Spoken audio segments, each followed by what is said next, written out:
Hello everyone and welcome to my channel called the Moon Storytime.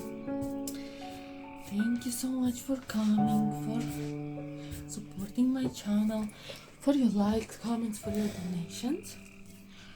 All information for donation you can find down below in comments.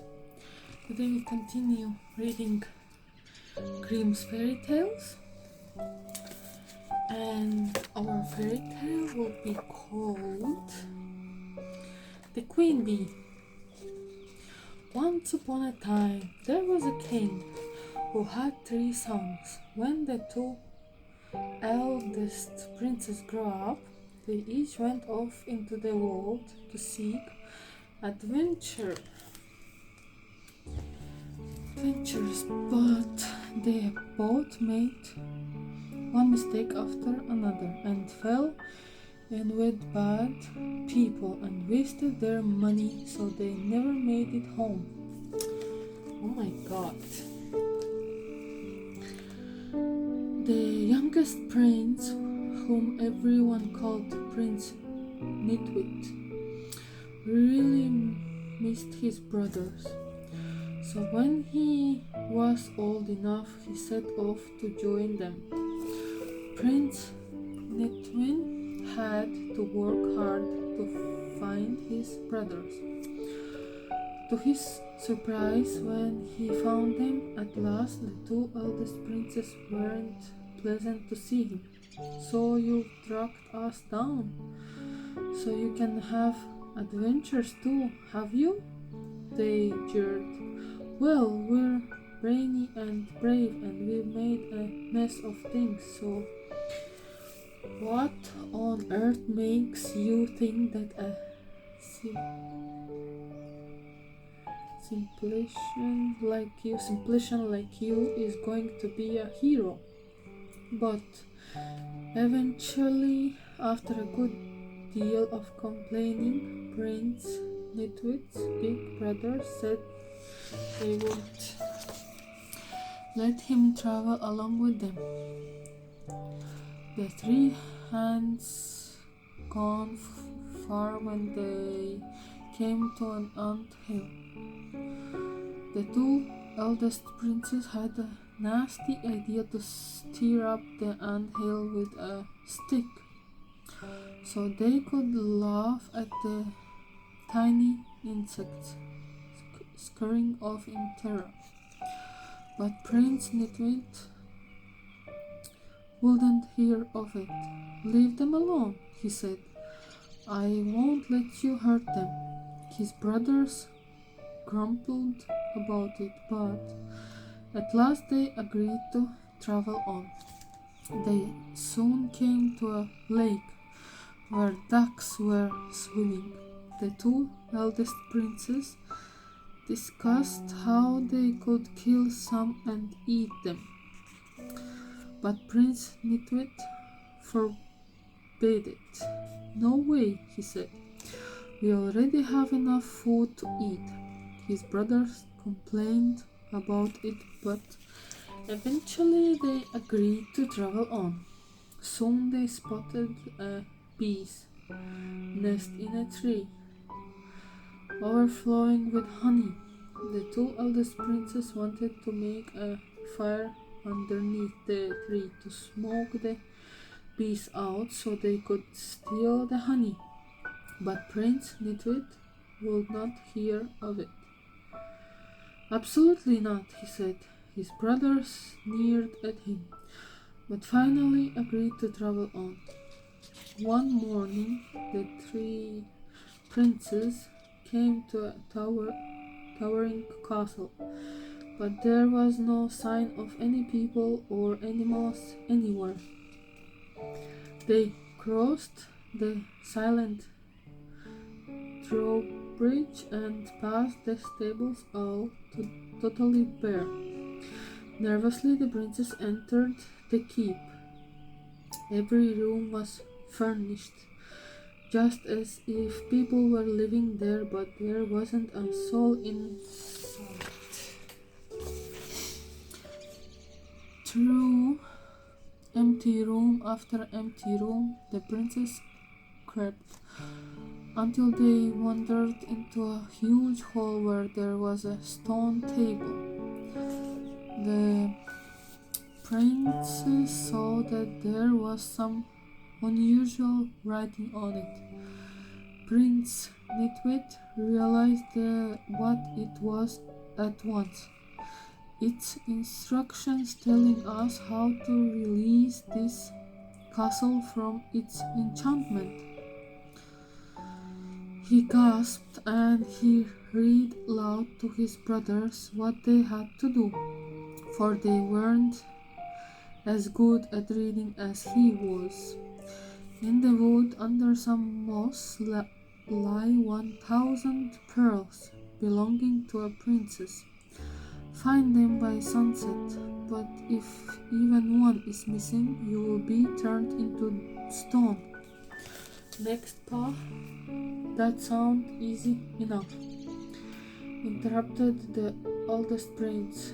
Leave it to me, he said, off into the woods, but thought he searched high and low all day.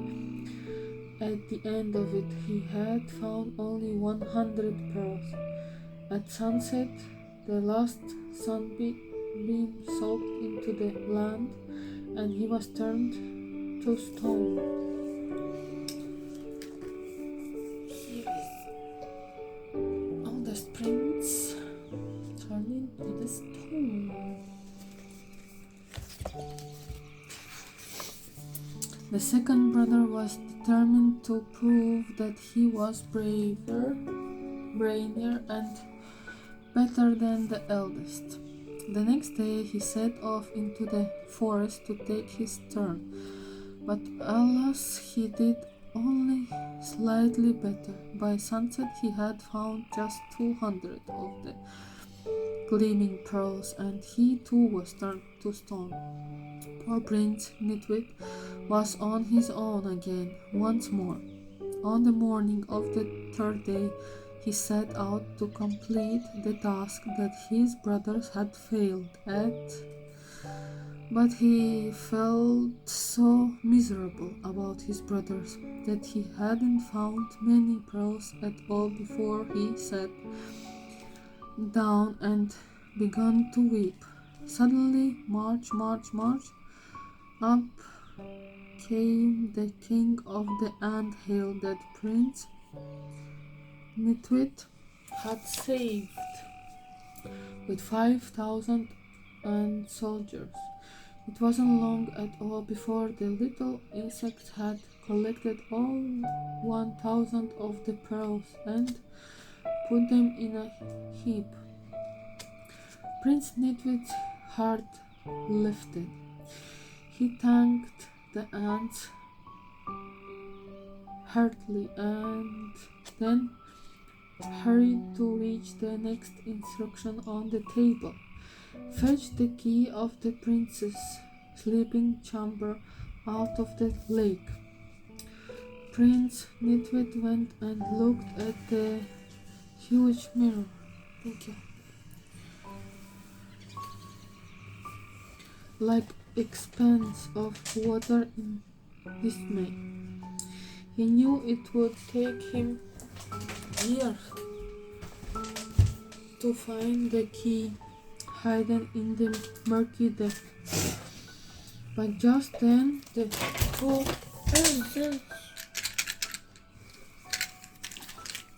Mama, can I have cookies? have cookies. Hmm? Lives he had On the black.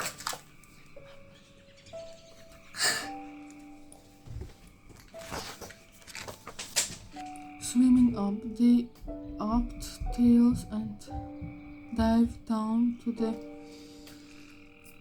bottom of the lake and came up, once carrying the lost key in its beak.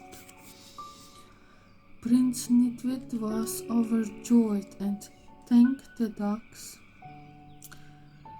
heartily. Now all they had to do was follow the final instruction, which he now read. Here is the duck getting a key. chose the youngest and loveliest of the three sleeping princesses.